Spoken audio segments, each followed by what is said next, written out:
किसी भी वस्तु पर अगर हम बल लगाते हैं तो या तो वो क्या हो जाएगा, अगर वो स्थिर है तो गति में हो जाएगा, स्थिर है तो गति में। एग्जाम्पल भी बताएंगे, यानी कह सकते हैं क्या कि बल लगाकर किसी वस्तु स्थिर वस्तु को क्या किया जा सकता है, गतिशील किया जा सकता है। क्या किया जा सकता है बाबू, गतिशील। कैसे, बल लगा करके। मान लो कि कोई व्यक्ति खड़ा है और आप पीछे से जाकर के उसको धक्का देंगे तो क्या होगा, वो स्थिर था वो भी क्या हो जाएगा, आगे की तरफ गति में हो जाएगा। बात समझ रहे हैं कि नहीं। अगर बात करें दूसरा कि साइकिल पे आप जब बल लगाते हैं यानी पॉडिल पे बल लगाते हैं पूरी अच्छे तरीके से स्पीड मतलब बढ़ाने की कोशिश, तो क्या होता है, वो आगे की तरफ बढ़ता है कि नहीं। यानी जब साइकिल चलाते हो तो साइकिल के पॉडिल पे बल लगाते हो कि नहीं, और जब तेजी में बल लगाते हो तो आगे की तरफ बढ़ता है। यानी इस क्या कह सकते हैं कि गतिशील वस्तु को क्या किया जा सकता है, यानी स्थिर वस्तु को गतिशील किया जा सकता है। एक छोटा सा एग्जांपल और बता रहे हैं, एक कोई फुटबॉलर है, क्या है बाबू, फुटबॉलर, और फुटबॉल की बॉल नीचे रखी गई है, तो इस फुटबॉल की बॉल को क्या करेगा, अपने पैर से अगर मारता है तो ये स्थिर है, बॉल क्या है, स्थिर है, जमीन पर रखी हुई है। ये बॉल जो है इस जैसे ही बल लगाता है तो ये आगे की तरफ क्या करने लगती है, गति करने लगती है। बात समझ में आए। तो यानी कहने का मतलब है बल लगाकर किसी स्थिर वस्तु को क्या किया जा सकता है, गतिशील किया जा सकता है। दूसरे प्रभाव की बात करें, बल लगा करके किसी गतिशील वस्तु को स्थिर किया जा सकता है, किसी गतिशील वस्तु को स्थिर किया जा सकता है, गतिशील वस्तु को स्थिर किया जा सकता है।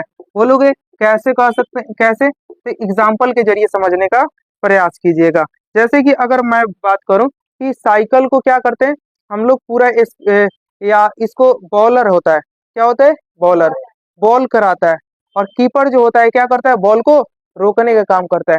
जब बॉल छूट जाती है बैट्समैन से तो कीपर जो क्या करता है, जो बॉल गति में आ रही होती है उसको अपने ग्लव्स से, अपने दस्तानों से क्या करता है, उसको रोक करके स्थिर कर देता है। करता है कि नहीं करता है। तो इस तरीके से कह सकते हैं कि बॉल लगा करके यानी उस पे मतलब बल लगाता है आगे की तरफ और उसको इस गतिशील वस्तु को स्थिर कर सकता है, यानी स्थिर कर देता है। ठीक है, या इसको अगले एग्जाम्पल के जरिए अगर हम समझे तो याद रखिएगा कि अगर किसी मतलब गतिशील साइकिल है तो उसको हम ब्रेक लगाते हैं तो क्या हो जाता है, ब्रेक लगाते हैं तो वो भी क्या हो जाता है, स्थिर हो जाता है। दूसरी अगर बात करें अगला कि बल का प्रभाव में तीसरा अगर बात करें तो दिशा में परिवर्तन किया जा सकता है, दिशा में परिवर्तन, बल लगा करके किसी वस्तु के दिशा में परिवर्तन किया जा सकता है। दिशा में परिवर्तन, कैसे दिशा में परिवर्तन होगा, तो याद रखिएगा कोई भी अगर बात करें दिशा में परिवर्तन की, बॉलर बॉल कराता है तो बैट्समैन के हाथ में क्या रहता है, बैट, और उस बॉल को किसी भी दिशा में क्या करता है, मोड़ देता है, कैसे, बल लगा करके। ठीक है, अगर जिधर भी मोड़ना चाहे वो मोड़ सकता है। तो याद रखिए किसी भी वस्तु पर अगर बल लगा करके उसकी दिशा में क्या किया जा सकता है, परिवर्तन कर दिया जा सकता है। और चौथा जो होता है कि वस्तु की आकृति में परिवर्तन किया जा सकता है, किसमें, आकृति में परिवर्तन किया जा सकता है। किसी भी वस्तु पर बल लगा करके हम लोग क्या कर सकते हैं, आकृति में परिवर्तन कर सकते हैं। कैसे कर सकते हैं, जैसे कोई बलून है, गुब्बारा है, उसको हम लोग दबाते हैं तो क्या होता है, मतलब उसको क्या करते हैं, उस पर बल लगाते हैं तो छोटा हो जाता है कि नहीं, मतलब वो अलग अलग आकृति का हो जाता है। या सीधी भाषा में अगर समझे कि मम्मी को देखे वो घर पे आटा को क्या करती है, वो लोग जो घर पे सानने का काम करती हैं तो उस पे बल लगाती हैं तो क्या होता है, अलग अलग आकृति का हो जाता है। ठीक है, या उसको क्या करती हैं, रोटी को बेलती वगैरह है तो उसकी भी आकृति क्या हो जाती है, चेंज हो जाती है। तो किसी भी वस्तु की आकृति में भी परिवर्तन किया जा सकता है। तुम्हें याद क्या करना है वो मैं बता रहा हूँ। अगर एग्जाम में पूछे कि बल क्या है, बल के प्रभाव को लिखे तो क्वेश्चन में लिखना है कि बल एक बाह्य भौतिक कारक है जो किसी वस्तु पर आरोपित करने पर या तो उसे क्या किया जा सकता है, बल ऐसे लिख लेना कि किसी बल एक बाह्य भौतिक कारक है या जो किसी वस्तु पर लगा करके उसके स्थान में क्या किया जा सकता है, स्थान बदला जा सकता है या बदलने की चेष्टा की जा सकती है। बल के प्रभाव निम्नलिखित हैं, लिख लेना नीचे एक लाइन छोड़ करके, और लिखना क्या कि एक नंबर में डाल करके किसी स्थिर वस्तु को गतिशील किया जा सकता है, दूसरे में लिखना गतिशील वस्तु को स्थिर किया जा सकता है, तीसरा किसी दिशा में परिवर्तन किया जा सकता है, किसी भी वस्तु के दिशा में परिवर्तन किया जा सकता है, और चौथा क्या लिखोगे, आकृतियों में परिवर्तन किया जा सकता है। बोलो लिख लोगे। चलिए बल के प्रभाव समझ में आ गया। अब हम बात करेंगे बल के प्रकार की, किसके बारे में बात करेंगे बाबू, बल के प्रकार की। आ जाते हैं बल के प्रकार की, और यहाँ से याद रखिएगा बल जो होता है, बल बल के किसके बाबू प्रकार के बारे में समझेंगे। बल को याद रखिएगा, समझने का प्रयास कीजिएगा।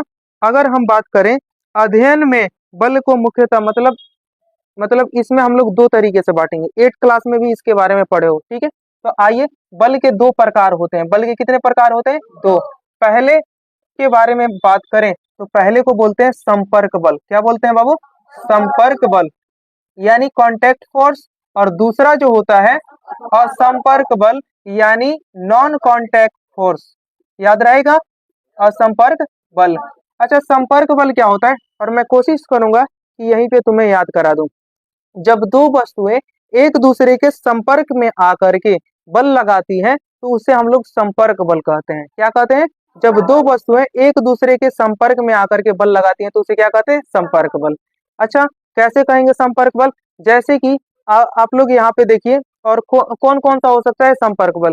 फिर से एक बार बोलने की कोशिश कीजिए। जब दो वस्तुएं एक दूसरे के संपर्क में आकर के बल लगाती हैं तो उसे क्या कहते हैं? संपर्क बल। यानी कहने का मतलब है कि कोई व्यक्ति है, ठीक है, एक यहाँ पर बड़ा सा क्या रखा हुआ है, कोई सिल्ली रखा है या कुछ भी रखा हुआ है, कोई वस्तु रखा हुआ है, उसको क्या कर रहा है, इसके अपने हाथों के संपर्क में आकर के इसको ला करके ऐसे, या टेबल को ऐसे धक्का देकर जा रहा है।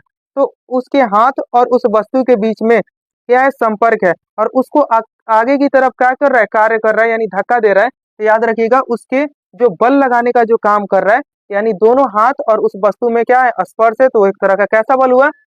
संपर्क बल हुआ। कैसा बल हुआ? संपर्क बल। जब दो वस्तुएं एक बिना दूसरे के संपर्क में आए और बल लगाने का कार्य करती है तो उसे क्या बोलते हैं? असंपर्क बल। ठीक है, क्या कहते हैं? असंपर्क। यानी असंपर्क बल में क्या होगा कि कोई चीज ऊपर से पत्ता जैसे नीचे की तरफ गिरता है, ठीक है, किस बल के कारण? तो आगे बताएंगे, गुरुत्वाकर्षण, ठीक है। और वो असंपर्क बल का प्रकार होगा। या कह सकते हैं चुंबक का जो बल लगता है वो कैसा बल होता है? दो चुंबकों के बीच आपस में आकर्षित करता है या प्रतिकर्षित करता है, तो उसे हम लोग क्या कहते हैं? असंपर्क बल। क्या कहेंगे? फिर से एक बार डिफिनीशन याद करने का कोशिश कीजिएगा। जब दो वस्तुएं एक दूसरे के संपर्क में आकर के बल लगाने का कार्य करती है तो उसे क्या बोलते हैं? संपर्क बल। जब दो वस्तुएं बिना संपर्क में आए कार्य बल लगाती हैं तो उसे हम लोग क्या कहते हैं? असंपर्क बल। अगर बात करें संपर्क बल कितने प्रकार का होता है, तो संपर्क बल भी दो तरह का होता है। संपर्क बल को भी कितने भागों में बांटा गया है? दो तरह। देखिए, पहला जो होता है पेशीय बल। जो बल मांसपेशियों के द्वारा लगाया जाता है उसे हम लोग क्या बोलते हैं? पेशीय बल। क्या बोलते हैं बाबू? पेशीय बल। तो याद रखिएगा, पेशीय यानी किसी वस्तु को अपने हाथ से धक्का देंगे या खींचेंगे, रस्सी को खींचेंगे तो हमारे अपने मांसपेशियों की सहायता से क्या कर रहे हैं? उसको खींच रहे हैं। बात समझ में आए? तो उसे हम लोग क्या बोलते हैं? पेशीय बल। दूसरा जो होता है वो क्या होता है बाबू? घर्षण बल। क्या होता है बाबू? घर्षण बल। घर्षण बल। घर्षण बल क्या होता है कि यह एक तरह से देखोगे दो वस्तुओं के बीच में लगने वाला बल है, और ये बल गति विरोधी बल होता है। गति विरोधी बल आपके एग्जाम में पूछा गया था, गति विरोधी बल किसे कहते हैं? यानी कहने का मतलब है घर्षण बल को क्या बोलते हैं? गति विरोधी बल।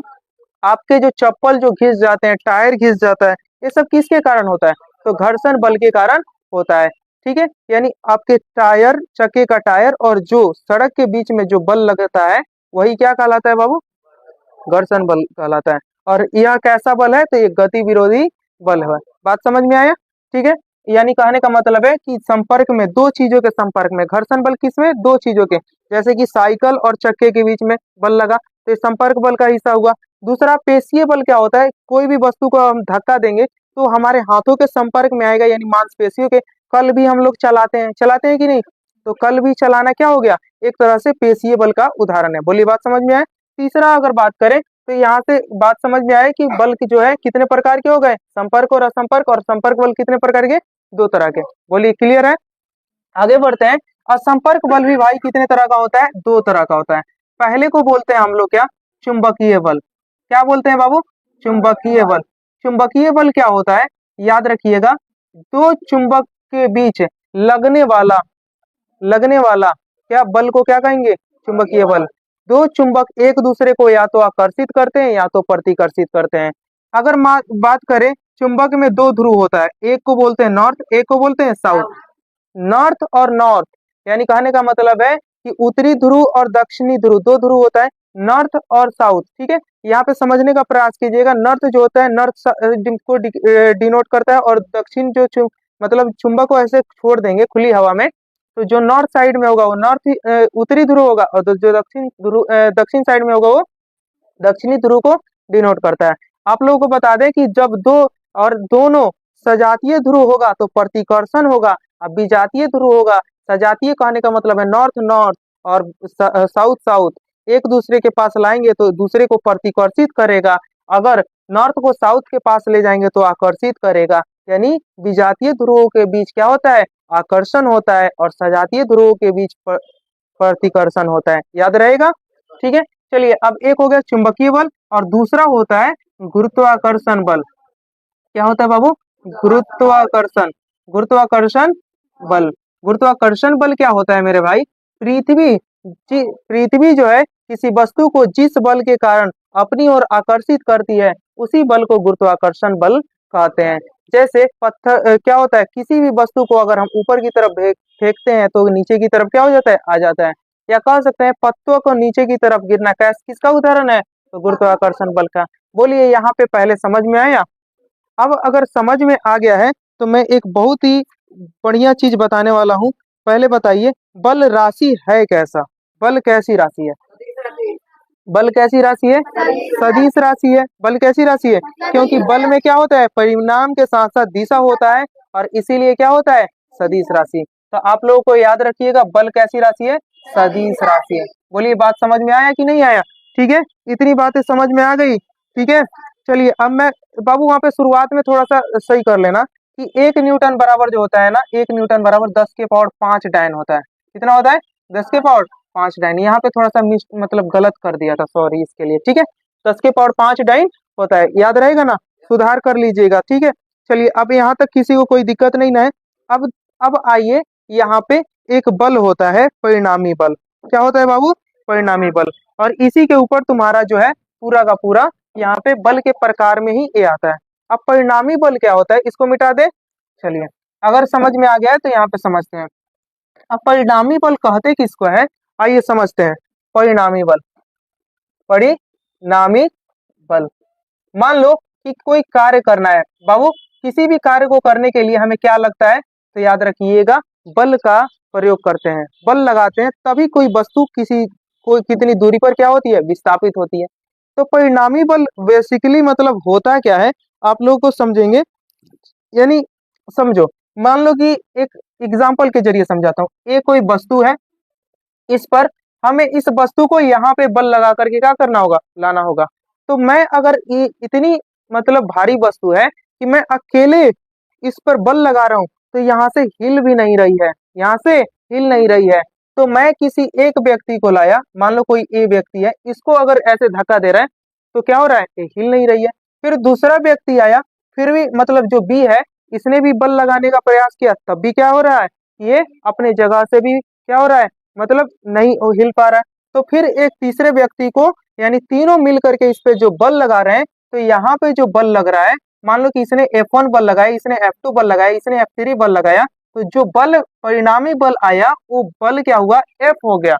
यानी सबका बल मिल करके एक बल के रूप में कार्य किया, और यह इस वस्तु को यहाँ से यहाँ करने में काम हो गया। यानी इन सभी का बल जो है एक बल के रूप में काम किया। यानी कहने का मतलब है किसी वस्तु पर लगने वाला वह अकेला बल जो उस वस्तु के एक पर एक साथ क्रियाशील अनेक बलों का क्या होता है, समान प्रभाव करता है, उसी को हम लोग बोलते हैं परिणामी बल। उसी को क्या बोलते हैं, परिणामी बल। याद रहेगा। अब यहीं से परिणामी बल को याद रखिएगा, दो भागों में बांट दिया जाता है। कितने भागों में बांटा जाता है, दो भागों में। एक को बोलते हैं क्या, एक को बोलते हैं बाबू संतुलित बल। क्या बोलते हैं मेरे भाई, संतुलित बल। संतुलित बल होता क्या है, और एक होता है असंतुलित बल। देखिए असंतुलित बल क्या होता है, असंतुलित बल, असंतुलित बल। अब संतुलित बल कहते किसको है, याद रखिएगा, अगर परिणामी बल शून्य होगा तो ऐसे बल को हम लोग कहेंगे संतुलित बल। अगर परिणामी बल शून्य होगा तो उसी को बोलते हैं संतुलित बल। बोलिएगा कैसे, मान लीजिए कि आप लोग रस्सी का खेल खेले होंगे, खेले हैं ना। तो इसमें एक रस्सी होता है और दो लोग इधर की तरफ खींचते हैं, और दो लोग अपनी इधर की तरफ खींचते हैं, और दो लोग इधर की तरफ खींचते हैं। इधर मतलब कोई भी एक भी हो सकता है, दो भी हो सकता है। तो मान लीजिए कि रस्सी के खेल में रस्सी को यहाँ पे लगा दिया जाता है, रस्सी एक सीधा यहाँ पे होता है, और यहाँ पे कोई एक व्यक्ति इधर की तरफ खींच रहा है, एक व्यक्ति इधर इधर की तरफ खींच रहा है। ए वाला जो लड़का है वो 10 न्यूटन का बल लगा करके अपनी ओर आकर्षित मतलब खींच रहा है, ठीक है।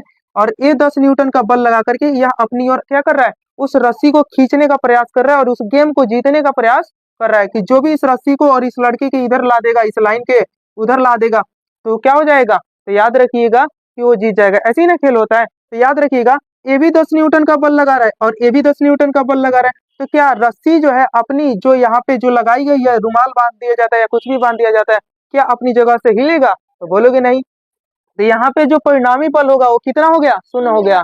तो जब भी परिणामी बल शून्य होगा तो उसी को कैसा बल कहेंगे, यानी जब परिणामी बल का मान शून्य हो तो वो कैसा बल कहलाता है, संतुलित।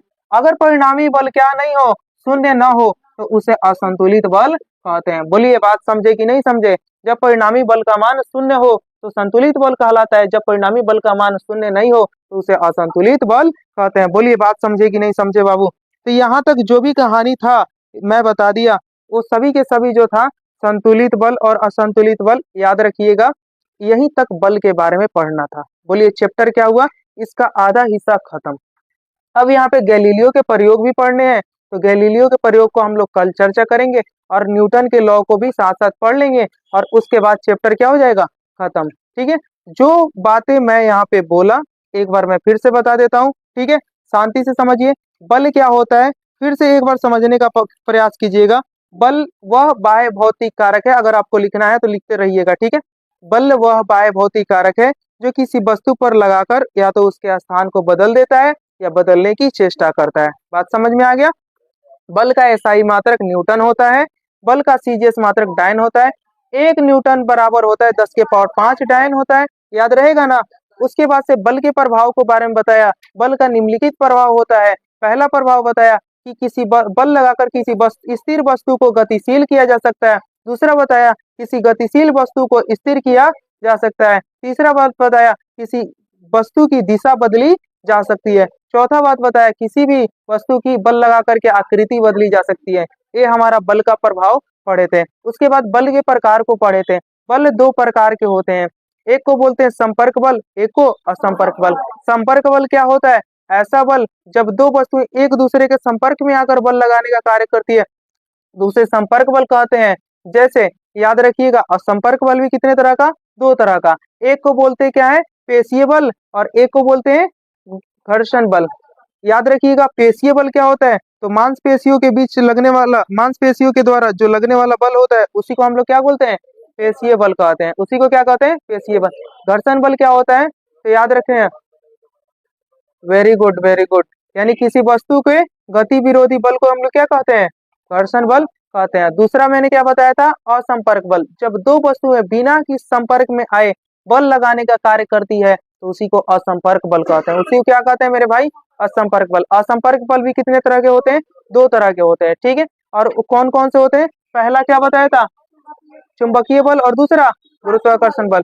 चुंबकीय बल क्या होता है, 2 चुंबकों के बीच लगने वाले बल को क्या बोलते हैं, चुंबकीय बल, ठीक है। और उसके बाद से क्या बताया था, क्या बताया था बाबू, गुरुत्वाकर्षण बल।